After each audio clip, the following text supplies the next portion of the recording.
సంపూర్ణ కార్తీక మహాపురాణము 4వ రోజు పారాయణము సప్తమాధ్యాయము. ఓ జనక రాజేంద్ర, కల్మషఘ్నమైన కార్తీక మహత్యంలో పుష్పార్చన దీప విధానాలను చెబుతాను, విను. పుష్పార్చన, ఫలదాన, దీప విధి విశేషములు. ఈ కార్తీక మాసములో కమలనాభుడైన శ్రీహరిని కమలాలచే పూజించటం వలన కమలాసని అయిన లక్ష్మీదేవి ఆ భక్తుల ఇండ్ల స్థిర నివాసమేర్పరుచుకుంటుంది. తులసీ దళాలతో గాని, జాజి పువ్వులతో గాని, మారేడు దళాలతో గాని పూజించేవారు తిరిగి ఈ భూమిపై జన్మించరు. ఎవరైతే ఈ కార్తీకములో భక్తియుతులైన పండ్లను దానము చేస్తారో వారి పాపాలు సూర్యోదయానికి చీకట్లవలే చెదరిపోతాయి.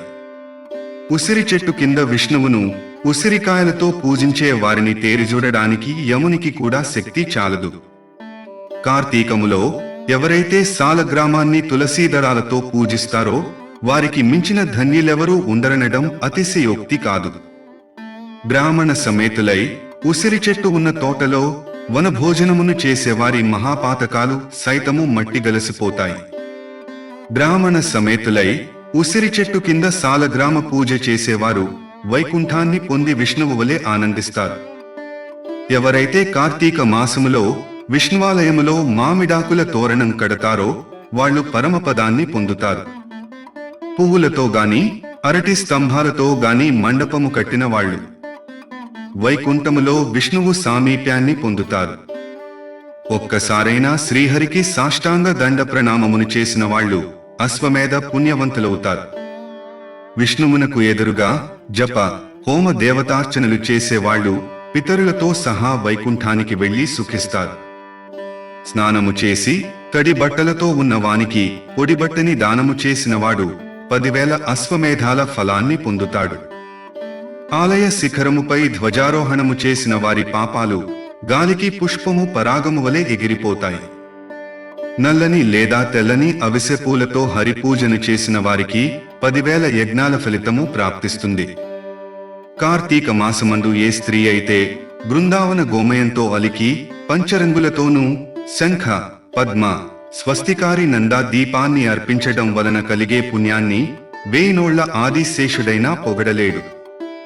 ఈ కార్తీక మాసములో శివుని జిల్లేడు పూలతో పూజించిన వాడు దీర్ఘాయువై అంత్యాన మోక్షాన్ని పొందుతాడు.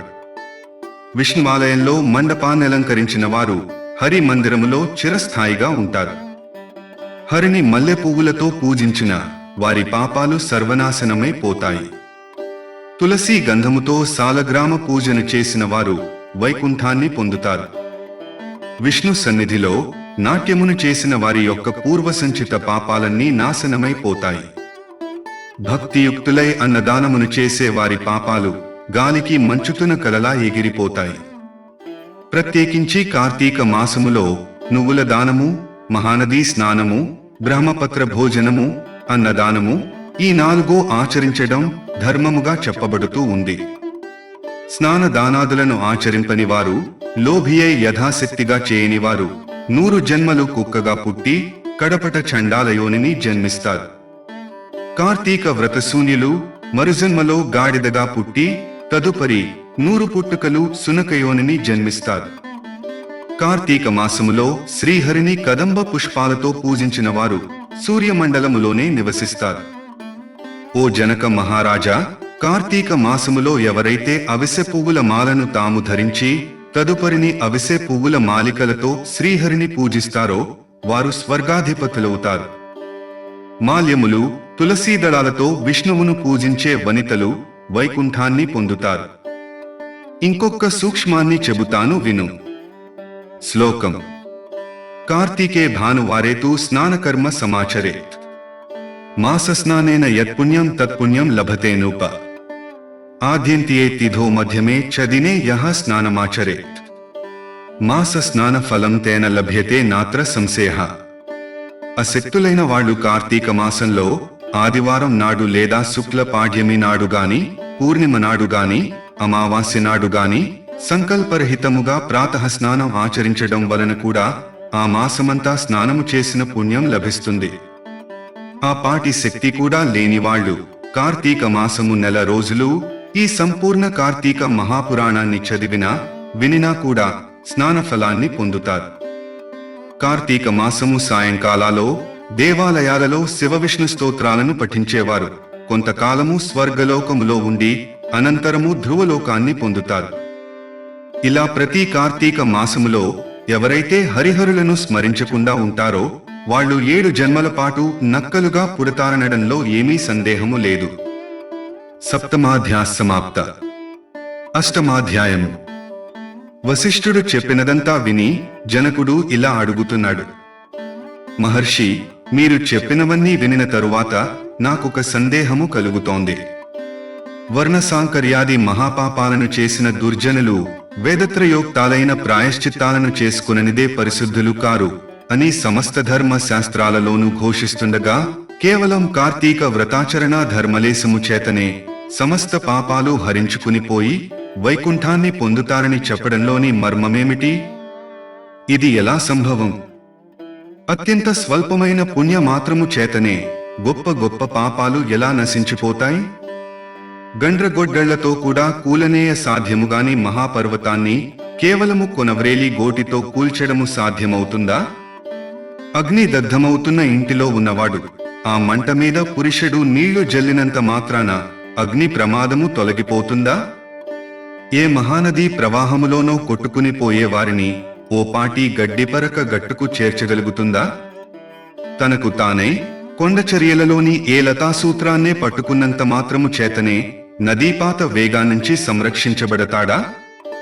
వశిష్ఠ, ఈ విధమైన దృష్టాంతాల రీత్యా మహాపాపులైన వాళ్లు సహితము అతి స్వల్ప కార్యమైన కార్తీక వ్రతాచరణము వలన పాపరహితులు పుణ్యాత్ములు ఎలా అవుతారు? వీటికి సమాధానమేమిటి? జనకుడి ప్రశ్నకు జ్ఞానహాసమును చేస్తూ ఇలా చెప్పసాగాడు వశిష్ఠుడు. జనకుని ప్రశ్నలకు వశిష్ఠుని జవాబు. వశిష్ఠ ఉవాచ: మంచి విమర్శే చేశావు మహారాజా, చెబుతాను విను. ధర్మాన్ని సూక్ష్మముగా చింతించాలే గాని స్థూల రూపాన్ని మాత్రమే ఆలోచించకూడదు. అదిగాక వేద శాస్త్ర పురాణాలన్నీ కూడా అనేక ధర్మ సూక్ష్మాలను మనకందిస్తున్నాయి. ఆయా ధర్మ సూత్రాల వలన కొన్ని పర్యాయాలలో గొప్ప గొప్ప పుణ్యాలు స్వల్పమైనవిగాను, స్వల్ప పుణ్యాలు గొప్పవిగాను పరిణమిస్తుంటాయి. ధర్మాలన్నీ గుణత్రయముతో కూడుకుని స్వల్ప నల్పతలను సిద్ధింపచేసుకుంటాయి. మూల ప్రకృతి అయిన మహామాయ కారణంగా సత్వర జస్తమస్సులనే 3 గుణాలు కూడా ఏర్పడ్డాయి. వీటిలో సత్వగుణ ప్రధానమైనవి ధర్మ సూక్ష్మాలు, కర్మకాండ, తపస్సు, ప్రాయశ్చిత్తాలన్నీ కూడా రజోగుణం వలన ఏర్పడ్డాయి.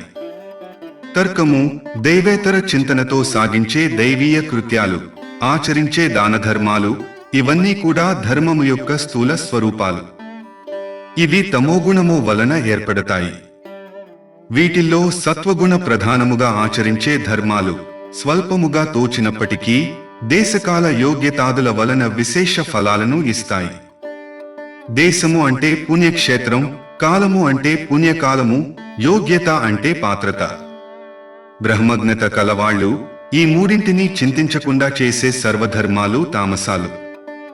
వీటి వలన పాపాలు నశించవు. కాబట్టి దేశకాల యోగ్యతలను విచారించి చేసేవే సత్వధర్మాలు. వీటిలో కొన్ని సమకూడి కొన్ని సమకూదక జరిపేవి రజోగుణ ధర్మాలని వేరే చెప్పనక్కరలేదు కదా. జనకరాజా, అన్నిటికీ కర్మమే మూలము. ఎవరి కర్మను బట్టి వారికి ఫలితాలుంటాయి. అయినప్పటికీ మనిషికి జ్ఞానము అనేది ఉన్నందువలన ఆచరించే ధర్మాలను పై మూడింటితో పోల్చుకుని ప్రయత్నపూర్వకముగా నైనా ఆచరించాలి. ఈ విధంగా 3 కలిసి వచ్చినప్పుడు ఆచరించిన ధర్మము అక్షయ ఫలితాన్నిస్తుంది. రాజా, పర్వతమంత ఎత్తు కట్టెలను పేర్చి వాటి మధ్య గురివింద గింజంత అగ్నికణాన్ని ఉంచితే ఆ అగ్నికణము ఆ కట్టెలనెలా కాల్చివేయగలుగుతుందో, సువిశాలమైన నట్టింట పెట్టిన నలుసంత దీపము ఆ ఇంటి చీకట్లనెలా తొలగిస్తుందో, గుండి గెడు మురికి నీళ్లను ఒక్క ఇండు పగింజ ఎలా శుభ్రపరుస్తుందో, అదే విధంగా తెలిసిగాని తెలియకగాని పుణ్యకాలములో పుణ్యక్షేత్రములో పుణ్యమూర్తుల వలన ఆచరించే ధర్మము అనంత పాపాలను దగ్ధం చేసి మోక్షానికి మార్గాన్ని వేస్తుంది. ఇందుకు ఉదాహరణగా ఒక కథ చెబుతాను విను. అజామిళోపాఖ్యానము. బహుకాలం పూర్వం కన్యాకుబ్జ క్షేత్రవాసి సార్థక నామధేయుడునైన సత్యనిష్ఠుడనే బ్రాహ్మణునికి అజామిళుడనే కుమారుడు ఉండేవాడు. వాడు పరమ దురాచారుడు, దాసీ సాంగత్యపరుడు, హింసా ప్రియుడుగా ఉండేవాడు. సాటి బ్రాహ్మణ గృహములోని ఒకానొక దాసితో సాంగత్యమును పెట్టుకుని తల్లిదండ్రులను మీరి ఆ దాసీ దానితోనే భోజనస్యానాదులన్నిటినీ నిర్వర్తిస్తూ కామాంధుడై వైదిక కర్మలన్నింటినీ విడచిపెట్టి కేవల కామాసక్తుడై ప్రవర్తించసాగాడు. తద్వారా బంధువులంతా అతనిని వదిలివేశారు. కులము వాళ్లు వెలివేశారు. అందువలన ఇల్లు వదిలి పెట్టిపోవలసి వచ్చిన అజామిళుడు చండాలపు వాడలోని ఒకానొక దాసీ దానితో కాపురము పెట్టి కుక్కలను మృగాలను ఉచ్చులు వేసి పట్టుకునే వృత్తితో బతికే జనాలలో లీనమై మధుమాంస సేవనా లోలుడై కాలమును గడపసాగాడు. ఇలా ఉండగా ఒకనాడతని ప్రియురాలైన దాసీది కళ్ళు తాగడం కోసం తాడి చెట్టు నెక్కి కమ్మ విరగడం వలన కింద పడి మరణించింది. అజామిళుడు అమితంగా దుఃఖించాడు. అప్పటికే ఆ దాసీ దానికి యవ్వనవతి అయిన కూతురు ఉంది. మహాపాపాత్ముడు, మహాకామాంధుడు అయిన అజామిళుడు తనకి కూతురు వరుసని కూడా తలచకుండా ఆ పిల్లనే వరించి ఆమెతోనే కామోపభోగాలనుభవించసాగాడు. కాముకుడైన అజామిళుడు తన కూతురి యందే అనేక మంది బిడ్డలను పొందాడు. కాని వాళ్లందరూ కూడా పసికందులుగా కడతేరిపోగా కడగా పుట్టి మిగిలిన బిడ్డకు నారాయణ అని నామకరణం చేసి అత్యధిక ప్రేమతో పెంచుకోసాగాడు. తాను తింటున్నా, నిద్రిస్తున్నా, ఏం చేస్తున్నా సరే సతతం అతనినే స్మరించుకుంటూ నారాయణ నారాయణ అని పిలుచుకుంటూ తన్మయుడవుతూ ఉండేవాడు. కాలము గడచి అజామిళుడు కాలము చేసే సమయము ఆసన్నమైంది. అతడిలోని జీవుని తీసుకుని పోయేందుకుగాను ఎర్రని గడ్డములు, మీసములు కలిగి చేత దండపాసాలను ధరించిన భయంకర రూపులైన యమదూతలు వచ్చారు. వారిని చూస్తూనే గడగడలాడిపోయిన అజామిళుడు ఆ ప్రాణావసాన వేళ కూడా పుత్రవాత్సల్యాన్ని విరమించుకోలేక ఎక్కడో దూరముగా స్నేహితులతో ఆటలలో మునిగి ఉన్న కుమారుని కోసమై నారాయణ, ఓ నారాయణ, తండ్రి నారాయణ అని పలుమార్లు పిలవసాగాడు. ఆ పిలుపు అతడి కొడుకుకు వినబడలేదు. అతను రానూ లేదు. కాని చేరువకు వచ్చిన యమదూతలు ఆ నారాయణ నామస్మరణను విని వెనుకకు జంకారు. అదే సమయంలో అక్కడ ఆవిష్కృతులైన విష్ణుదూతలు, ఓ యమదూతలారా, అడ్డు తొలగండి. ఇతడు మాచే తీసుకుని పోబడ్డగినవాడే గాని మీరు తీసుకుని వెళ్లదగినవాడు కాదు అని హెచ్చరించారు. వికసిత పద్మాల వలె విశాలమైన నేత్రాలు కలవాళ్లు, పద్మమాలాంబర వసనులు అయిన ఆ పవిత్ర విష్ణు పారిషదులను చూసి విభ్రాంతులైన యమదూతలు, అయ్యా మీరెవరు? యక్ష గంధర్వ సిద్ధ చారణ కిన్నెర విద్యాధరులలో ఏ తెగకు చెందినవారు? మా ప్రభువైన యమధర్మరాజు మాకు విధించిన ధర్మము రీత్యా తీసుకుని వెళ్లనున్న ఈ జీవుని మీరెందుకు తీసుకుని వెడుతున్నారు అని అడగడంతో విష్ణుదూతలు ఇలా చెప్పసాగారు. ఏవం శ్రీస్కాంద పురాణాంతర్గత కార్తీక మహత్యే సప్తమ అష్టమ అధ్యాయములు సమాప్తం. 4వ రోజు పారాయణము సమాప్తము.